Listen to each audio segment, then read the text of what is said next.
이쪽 보시면 성 버나드 생애 잠깐 이렇게 읽어가면서 이렇게 편안하게 하도록 하겠습니다. 성 버나드는 1090년에서 1153년이라고 그랬으니까 12세기잖아요. 그러죠? 12세기 위대한 영성 신학자이면서 실천적 지도자로서 기독교 영성사에 있어서 사랑에 근거한 사랑의 신비주의를 확립시킨 영성가다, 이렇게 평을 한다는 거예요. 그래서 또 어떤 분들은 교회사에서도 위대한 지도자들 중에 한 사람이다. 그래서 그거는 달변가였습니다. 말은 설교를 잘했다, 그런 부분이에요. 설교를 참 잘하셨대요. 역사상 가장 경건한 사람들 중에 하나라고 칭송되어 있습니다. 그 다음에 3쪽을 보시면은 또한 성 버나드는 수도원 공동체, 교황청, 그리고 세속 통치자의 세계까지 두루 그의 영향력을 행사하였다라고 말하는데, 그 이유는 이제 버나드가 유명한 것도 있지만은 그 버나드의 제자 중에 한 명이 유게니우스 3세가 있는데 그분이 나중에 교황이 됩니다. 그러니까 그때 당시 가톨릭 교회의 최고의 수장이 된 거예요. 교황. 그러니까 그 교황이 어떤 정치적인 부분이든 교리적인 부분이든 난감한 문제가 생기면은 버나드에게 부탁을 한 거예요. 여기 오셔서 좀 도와달라고. 그러니까 당연히 버나드가 어떻게 됐을까, 가서 잘 도와줬겠죠. 그러다 보니까 수도원 공동체나 교황청이나 세속 통치자 세계까지 두루 그의 영향력을 행사하게 되었다, 그런 부분입니다. 나중에 종교개혁자로 루터 공부했잖아요. 아직 칼빈은 공부하지 못했습니다만 루터에게도 칼빈에게도 많은 영감을 제공했다, 그런 부분이에요. 특별히 루터는 버나드를 모든 수도사 중에서 가장 경건한 사람으로 생각하며 누구보다도 심지어 성 도미니크보다도 좋아했다, 그런 부분입니다. 그만이 교부라 일컬음을 받을 수 있고 열심히 연구할 사람이라고 칭송했다, 이렇게 말하고 있고요. 탐블러라는 분이 계시는데 최근, 사실 최근은 아니죠. 이제 조금 전에는, 몇 년 전에는 최근이었는데 좀 시간이 많이 흘렀으니까 어쨌든 최근 그 연구에 의해서 보면은 버나드와 칼빈의 신학 사상을 비교 검토해 가지고 칼빈의 개혁 영성 사상이 버나드 사상에서 적지 않게 유입되었음을 증거하고 있습니다. 칼빈은 대표적인 작품이 기독교 강요거든요. 기독교 강요. 기독교 강요하고 성 버나드의 작품을 서로 비교해서 공통점을 찾아내 가지고 어떤 영향을 미쳤는지를 이제 증명한 논문인데 이렇게 참고하시면 되실 것 같습니다. 그러면 이제 조금씩 이제 수도원에 들어가기 전까지 잠깐 보도록 하겠습니다. 수도원 들어가기 전까지. 그 버나드는 1090년도 부르군디의 퐁트왕르 디종에서 살았대요. 네, 태어났대요. 근데 비교적 낮은 귀족 계급의 아들로 태어났고, 그 버나드의 부친 테설링이라는 분은 1차 십자군 온정의 기사로 출전할 정도로 가톨릭 교리에 헌신했다, 그럽니다. 그 다음에 버나드의 모친 어머니가 굉장히 경건했대요. 그리고 자녀들을 지극히 사랑과 보살핌으로 양육했고, 근데 문제는 버나드가 17살 정도 되었을 때 사망합니다. 이때 버나드가 큰 충격을 받아가지고 약간 삐뚤어진 인생길로 갑니다. 근데 그래서 뭐 나쁘게 삐뚤었던 개념이 아니라 이제 좀씩 이제 반항기가 생기는 거죠. 그런 과정 속에서 이제 버나드가 유학을 생각합니다. 유학. 그래서 버나드는 그의 관심을 세상의 출세보다 영적인 것으로 집중. 이게 뭐냐면 이제 나중에 이 회심되어지는 그 과정 속에서 나타나는 표현인데, 원래는 이제 어머니가 죽고 나서 정신적인 방황을 하게 되어지고, 그리고 이제 그 과정 속에서 이제 유학길에 올랐다가 그곳에서 하나님의 음성을 듣게 되거든요. 그래가지고 이제 세상의 출세 차이 좀 생략이 되는데, 그래서 그런 핵심 체험 이후에 세상의 출세를 다 버리고 영적인 곳으로 집중하게 되었다, 이렇게 설명을 하고 있습니다. 그러면 이제 해심 수도원에 들어가다 보겠습니다. 젊은 그 아래 부분에 있으니까 젊은 버나드는 어머니의 죽음으로 인하여 잠깐 방황을 하다가 훌륭한 교사가 되기로 마음을 먹고 독일 유학을 지금 우리 말하면 유학을 떠난 겁니다. 근데 그 독일로 가는 도중에 갑자기 이제 기도하고 싶은 욕구가 생긴 거예요. 기도하고 싶은 욕구가 생겼는데 폐허가 된 성당, 이제 그분들 다 성당이라 부르잖아요. 우리 교회라 부르고 이게 예배당에 가서 기도하는 중에 이 한상이 떠오르는 거예요. 자, 어머니의 모습이 떠오르고 그 어머니가 버나드에게 했던 말들이 떠오르는 거예요. 그래서 어머니의 모습이 떠오르고 그러자 그는 자신의 길을 선택하면서 어머니의 생각을 전혀 고려하지 않았음을 뭐죠? 깨닫게 되고 그는 성당을 찾아가 들어가 울면서 뭐 했다는 거죠? 기도하고 생각을 바꿔서 뭐 했죠? 되돌아갔다 그런 부분이요. 그래가지고 수도원에 들어가게 돼요. 어머니의 권면은 압축하면은 이런 부분이에요. 너가 하나님을 더욱더 사랑하는 자녀가 되었으면 좋겠다. 그 부분이었다. 그런 부분입니다. 그리고 버나드는 약 30명의 동료들과 함께, 주로 친척들입니다. 사촌들, 약 30명의 동료들과 함께 1112년에, 그러니까 우리식으로 말하면은 지금 22살이죠. 1090년생이니까. 그리고 1115년에 개척했잖아요. 이게 25살에 개척한 거잖아요. 이게 1112년에 시토에우 수도원에 들어가가지고 엄격한 수도 훈련을 받습니다. 그래서 아까 제가 베네딕트 규칙서 이야기했잖아요. 수도 규칙, 그 책을 잘 지켰다 그런 부분이에요. 그래서 버나드는 이제 4페이지 보시면 이 수도원에서 철저하게 훈련을 잘 받아가지고 이제 수도 원장이 되었다 그런 부분이에요. 이게 또 전설따라 삼천리인데 버나드가 얼마나 묵상을 잘했는지 그는 너무나 깊은 명상, 묵상입니다. 묵상에 골몰해가지고 자기 방에 천장이 평평하였는지, 무늬가 있었는지, 창문의 유리가 하나였는지, 세 개였는지 알지 못할 정도로 이렇게 했다. 너무 심한 거 같죠? 그만큼 이렇게 하루에 4시간 이상씩 이렇게 묵상에 대해서 나중에 너무 바빠가지고 묵상할 시간이 없는 거예요. 그때 막 스스로가 힘들어요. 내가 이렇게 일하려고 수도원 한 게 아닌데 난 정말 하나님을 더욱더 마음껏 묵상하고 싶어서 왔는데 스스로 힘들어요. 그게 버나드의 고통입니다. 묵상 시간은 줄어들고 해야 될 일은 많아지게 되고 그냥 계속 보겠습니다. 네. 그는 농로처럼 일하였고 제복을 입은 채 다른 이들과 함께 공동의 침실에서 잠잤으며 이곳에 얼마 안 되는 시스터 수도원회의 식사마저도 제대로 하지 않았대요. 나중에 병듭니다. 병들어. 인간으로는 감당할 수 없는 기도와 철야를 계속해가지고 나중에 현대식 개념으로 병명을 얻게 돼요. 걸어다니는 종합병원이라는. 그래서 좀 일하면 또 이렇게, 왜냐하면 젊었을 때 너무 과하게, 그래서 찰정에 따라 하시면 안 됩니다. 숙제하시느라고 밤새시면 안 되시고요. 조금씩 짜투리 시간에 건강이 중요하지 숙제가 중요한 거 아니니까. 그 다음에 3번 클레르보를 창설하고 왕성한 활동을 했다. 이런 부분들 하여튼 그냥 읽어보시면 되셔요. 제가 아까 유게니우스 3세에도 잠깐 이야기도 하고 그랬으니까 잠깐 보시면 되실 것 같고요. 좀만 더 내려오시면은 그 부분에 이 부분이 있어요. 1153년 보실래요? 임종시 그때까지 그는 70개의 수도원을 직접 설립했대요. 70개의 수도원. 그 밖에 90여 개의 수도원을 그의 권위 아래 두었대요. 대단한 거죠. 그래서 들리는 말에 수도사들이 그 훈련을 받다가 너무 힘들어서 도중에 탈락하게 되면은 인원이 부족하게 되잖아요. 그러니까 인원을 보충하기 위해서 버나드가 프랑스 지역을 수원회를 했대요. 젊은 사람들을 데려오려고.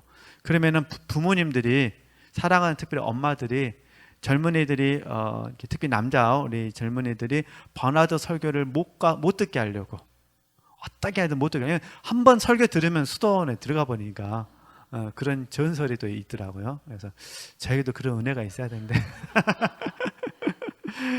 어찌됐든 그만큼 설교를 잘했다. 대단한 거잖아요. 근데 숫자는 많지는 않아요. 이게 그 수도원이 우리처럼 몇백 명씩 돼갖고는 살 수가 없잖아요. 그러니까 어떤 경우는 30명, 어떤 경우는 뭐 50명, 어떤 데는 100명, 뭐 이 정도 생각하시면 되실 것 같습니다. 네, 그 다음에 이제 5쪽을 보겠습니다. 5쪽. 네. 이제 구체적으로 성 버나드의 그 영성의 특징에 대해서 보도록 하겠습니다. 그 다음에 그럼 계속 볼까요? 1번. 굉장히 제가 은혜 받은 내용이에요. 1번. 성 버나드의 영성은 자신의 영적 체험과 신앙 여정을 토대로 하여 뭐라는 거죠? 형성되었다는 거예요. 그렇지 않은 게 자신의 영적 체험. 네. 영적 체험. 그러면 이제 우리가 이전에 성장론 공부할 때 영적 체험할 때 이것부터 공부하셨어요. 중생. 이해되시죠?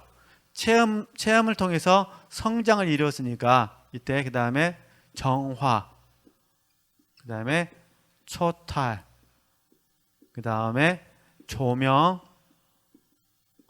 연합.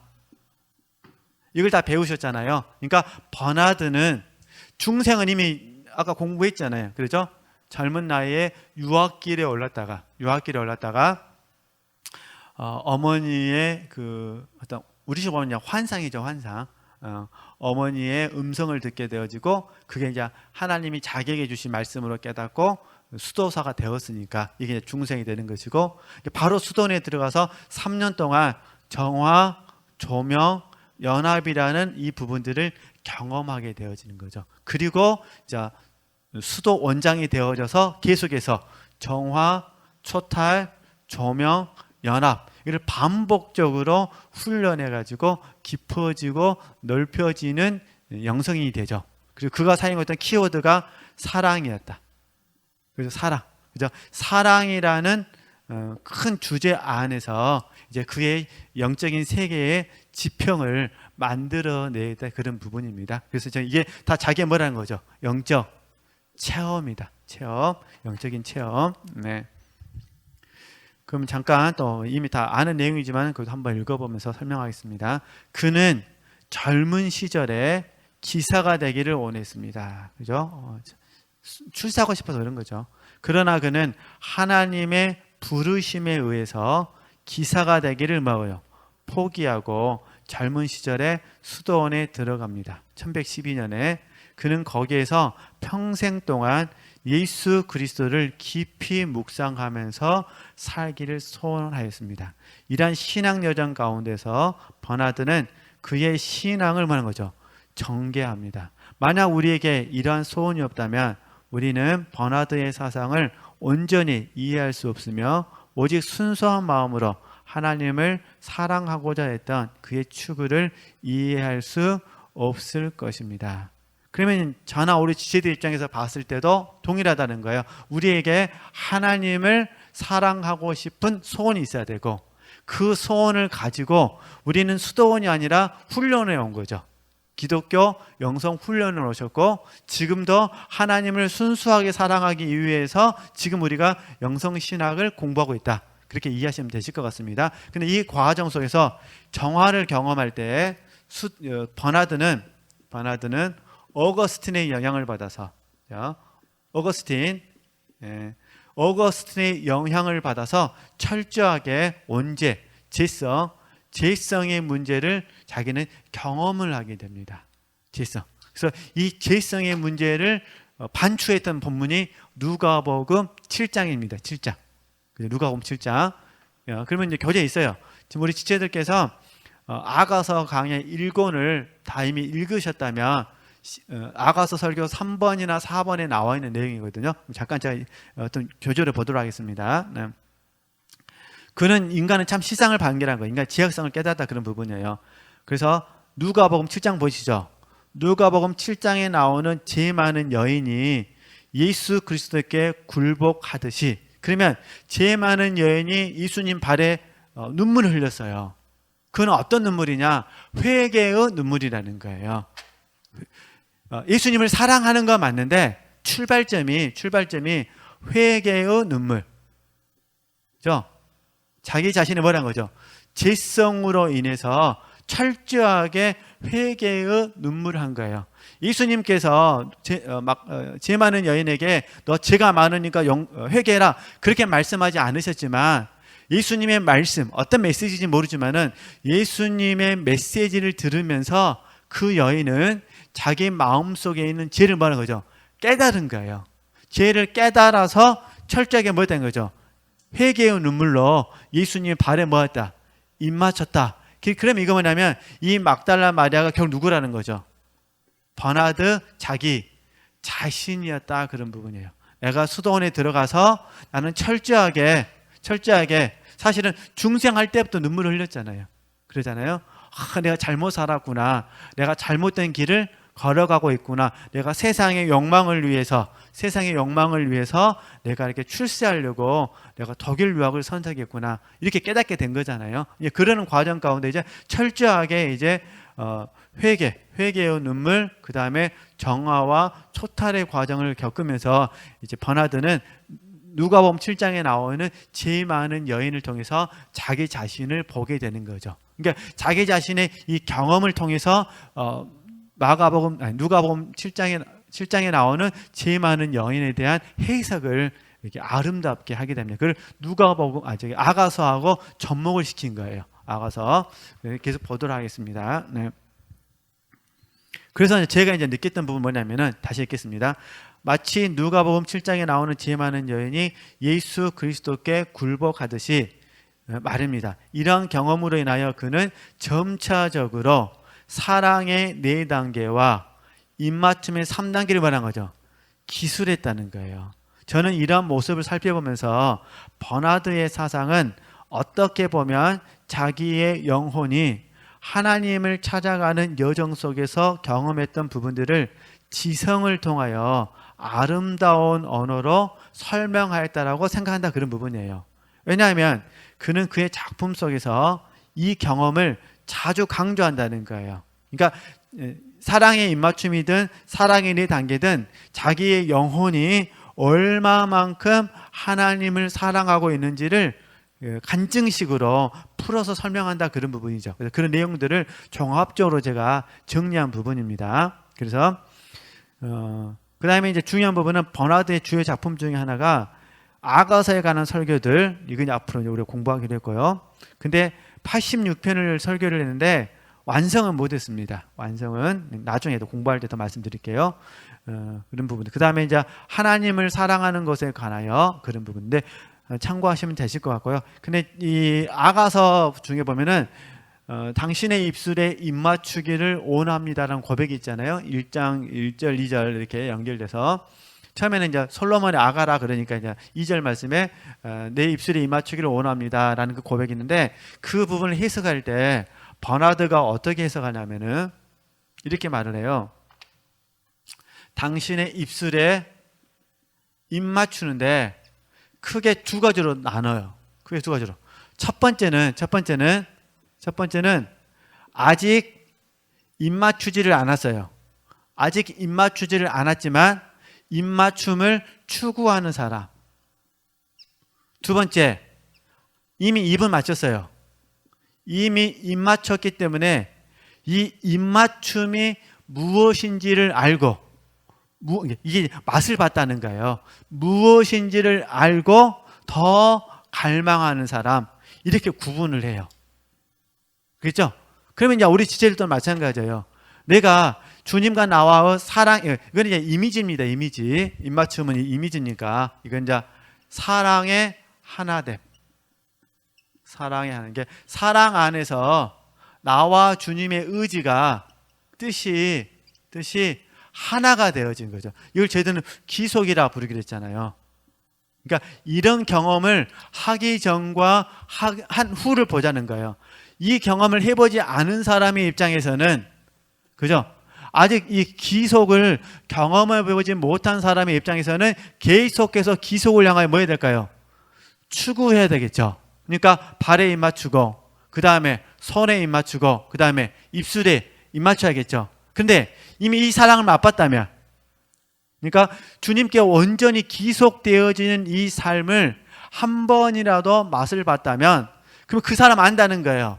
이 기속이 얼마나 좋은지, 사랑의 입맞춤이, 사랑의 하나됨이 얼마나 좋은지 이 맛을 알기 때문에 이 맛이 우리 마음속에 새겨지는 거예요. 이게 각인되는 거죠. 맛. 그러니까 이 달콤함을 아니까 계속해서 뭐 할 수밖에 없는 거죠. 이 달콤함을 추구할 수밖에 없다, 그런 부분이에요. 어쩌면 저희들이 지금 계속해서 영성의 세계를 추구하는 게 이 원리와 똑같아요. 제가 학부과정 공부할 때 우물 이야기 해드렸잖아요. 우물 이야기. 산속에 있는 우물, 샘, 그죠? 산속에 있는 샘의 옹달샘물을 딱 먹고 났더니 너무너무 좋은 거예요. 다시 그걸 뭐하나요? 다시 그걸 그리워한다 했잖아요. 또 산에 가서 뭐 하는 거죠? 그 물을 또 마신다 그랬잖아요. 이게 마치 영적인 세계가 그렇다는 거예요. 저와 여러분은 공부할 때는 발의 맞춤, 손의 맞춤, 입술의 맞춤을 다 공부를 하지만 관점은 뭐냐면은 이미 이 입맞춤을 내가 뭐 했다? 경험했다라는 사실 속에서 출발하셔야 돼요. 나 경험 안 했는데 이렇게 생각하시면 안 됩니다. 기억을 못할 뿐입니다. 할렐루야. 다 경험하셨어요, 지금. 왜냐면은 저와 여러분이 사랑 안에서 의지가 하나 되는 부분을 경험하셨죠. 정말 나는 없고 주님만 있으면 좋겠습니다. 정말 나의 온전한 마음씨고 하나님의 뜻대로 되기를 원합니다. 정말 내가 어떻게 됐든 상관없습니다. 주님만 영광 받으시면 됩니다. 라는 이 놀라운 사랑을 경험하셨다는 거예요. 그러니까 이 사랑을 경험한 저희들의 입장에서 봤을 때 이거는 경험으로 끝나면 안 된다는 거예요. 이 경험이 계속해서 날마다 우리로 하여금 진보하게 만들어야 되죠.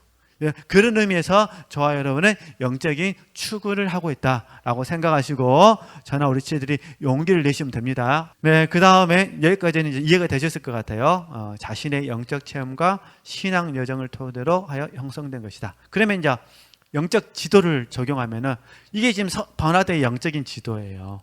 그죠? 자기의 삶과 자기가 알고 있는 영적 지식을 가지고 멘티들을 도와주는 거니까. 그럼 우리도 어떻게 될까요? 우리도 좋은 지도자가 되고 싶으시면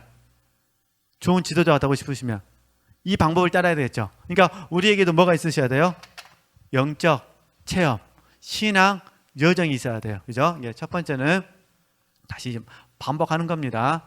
영적 체험, 그 다음에 신앙 여정. 신앙 성숙이라 성장, 신앙 성장, 영적인 성장이 있어야 돼요. 그리고 지금 힘쓰고 있는 것이 있어야 돼요. 지금 힘쓰고 있는 거, 힘씀이 있어야 돼요. 힘씀. 내용 다 아시는 거예요. 지금 제가 여러 번 말씀드렸으니까. 그게 어떤 부분이냐면 저는 참 이게 영어가 편했거든요. 뭐냐면 영원한 목적하고 또는 이제 같은 말이잖아요. 궁극적 이 목적하고 그 다음에 현재적 목적.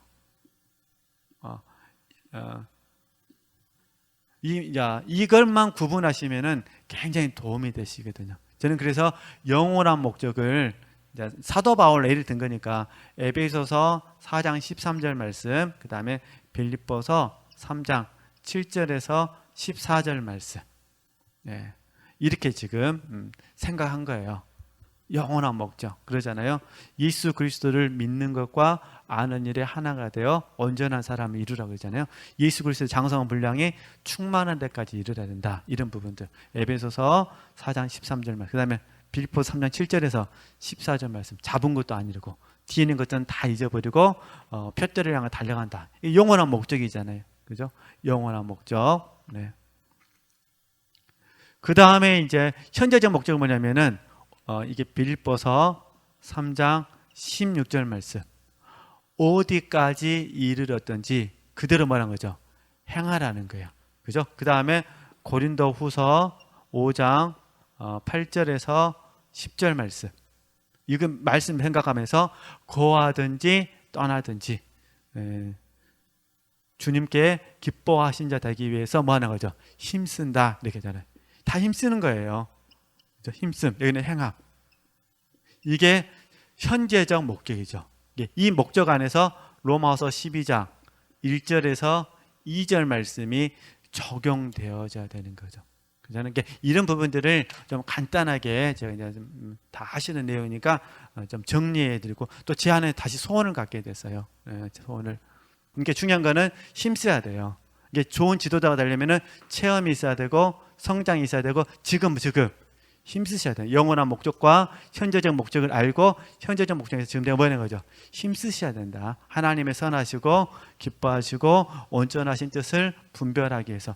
저희들은 잘 알다시피 다 부족하잖아요. 누군가를 사랑하려면 얼마나 부족합니까? 그러잖아요. 사랑하는 마음은 진실이어도 표현하는 방법이 틀리면 또 잘못됐다고 오해도 받기도 하고 또 서투르기도 하고 미숙하기도 하고 또 제일 힘들기도 타이밍 잡기가 힘들잖아요. 적절하게 섬긴다는 게 얼마나 힘들어요. 등등등등.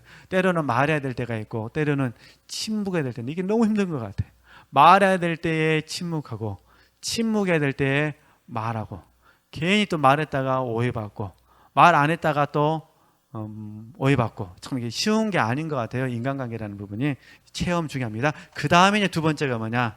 두 번째가 번화가 했던 방법처럼 내가 체험하고 신앙 성장과 느꼈던 이런 부분들을 가지고 표현할 수 있는 영적 지식이 있어야 돼요. 이거는 글로 표현하기도 하고 우리가 말로 표현하기도 하죠. 영적인 지식 그러잖아요. 영적 지식 글로 표현하기도 하고 그 다음에요 말로 표현하기도 하고 이런 부분들이 그래서 우리가 훈련하는 거예요. 그래서 이건 제가 왜 하냐면 훈련이에요. 훈련. 저도 말과 글을 통해서 주님께서 주시는 체험과 신앙의 성장 과정과 지금 현재 먹는 거 힘쓰고 있는 부분을 지식을 통해서 뭐 하는 거니까 전달하는 훈련하는 거잖아요. 그러니까 우리 지체들께서도 같이 뭐 해봤으면 좋겠다. 훈련할 수 있었으면 좋겠다. 그거 말씀드리고 싶어서 제가 이렇게 설명했으니까 이렇게 이해하면 되실 것 같습니다. 그 다음에 이제 2번.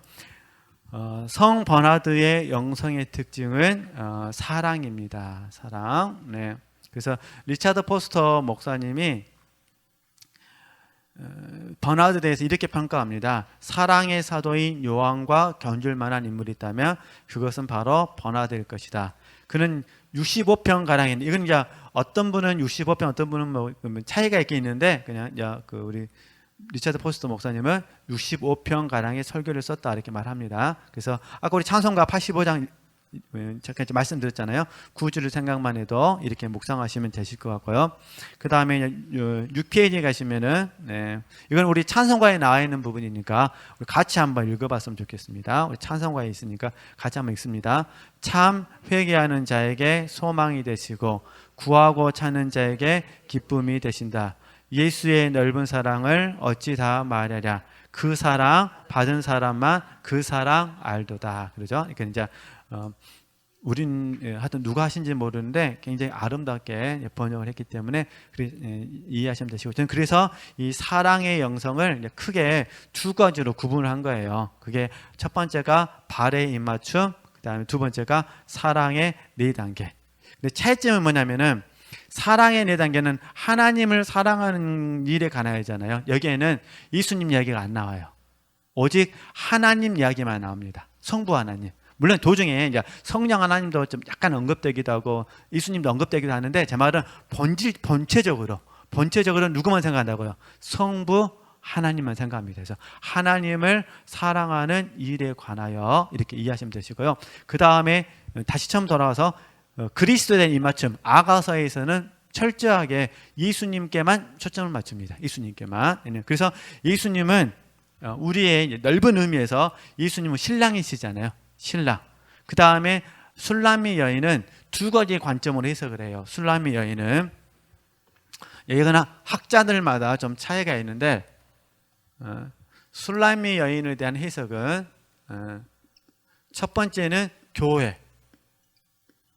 교회를 예표한다. 그러니까 교회와 신랑이신 예수님과의 사랑의 관계다. 이렇게 말을 해요. 이게 첫 번째 해석이고 두 번째는 우리 영혼, 성도 안에 있는 영혼과 신랑이신 예수님과의 사랑의 교제다. 이게 두 번째 해석이 있어요. 근데 제가 보기에는 둘 다 있는 것 같아요. 제가 아가서 4개 오늘 다 강의를 해보고 묵상을 해봤는데 다 있어요. 다. 단지 중심은 교회가 좀 더 가까운 것 같아요. 교회가 무게 중심은 교회가 좀 더 가까운데 또 부분 버나드가 자기의 영혼에 대해서 자기와 주님과의 관계에 대해서 언급한 부분이 있기 때문에 그래서 학자들마다 내가 무엇을 강조하고 싶냐에 따라서 그러니까 교회와 신랑의 신 주님과의 이 사랑의 관계를 설명하고 싶은 분들은 교회를 주장하고 그래도 나는 교회를 예표하기 맞지만 그래도 나는 내 영혼하고 주님과의 사랑의 관계에 대해서 강조하고 싶다 그러면은 각계의 영혼을 예표하기도 합니다. 어떤 형태가 됐든 간에 우리 진짜 이렇게 이해하시면 되실 것 같습니다. 그래서 작은 1번 그리스도에 대한 입맞춤의 상징. 그래서 아가서 1장 2절 주석인데 이 부분은 그냥 다음 주에 하도록 하겠습니다. 하나님께 영광 돌리겠습니다.